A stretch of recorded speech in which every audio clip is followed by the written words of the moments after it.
అక్కడ చైనాలో మన సోషల్ మీడియా ప్లాట్ఫామ్స్ వాడతారు కదా, వాళ్ళ ప్లాట్ఫామ్స్ డిఫరెంట్ గా ఉంటాయని విన్నాను. వాళ్ళు ప్లాట్ఫామ్స్ ఎలా వాడతారు, వాళ్ళు చాలా ఇంటెన్స్ గా వాడతారని విన్నా. సార్ యాక్చువల్ గా మన ఇండియాలో వర్క్ అయ్యే సోషల్ మీడియా యాప్స్ ఏది కూడా చైనాలో వర్క్ కావండి. అక్కడ వాళ్ళు కొన్ని లోకల్ యాప్స్ ని డెవలప్ చేసుకున్నారు. ఇప్పుడు మనకి వాట్సాప్ కి ప్యారలల్ గా వీచాట్ వర్క్ అవుతుంది, అక్కడ గూగుల్ పే కి అలీపే, ఇన్స్టాగ్రామ్ కి టిక్ టాక్.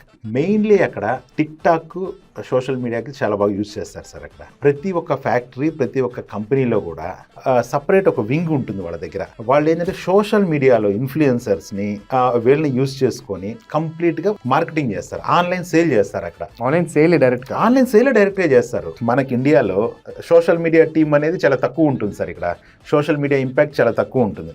అక్కడ సోషల్ మీడియాకి సపరేట్ వింగ్ ఉంటుంది అనమాట, ప్రతి కంపెనీలో ఉంటుంది సార్. ఇప్పుడు లోకల్ మార్కెట్, లోకల్ బిజినెస్ మొత్తం కూడా ఆ సోషల్ మీడియా వాళ్ళు హ్యాండిల్ చేస్తారు. ఆన్లైన్లో ఆర్డర్స్ తీసుకుంటారు వాళ్ళు అక్కడ.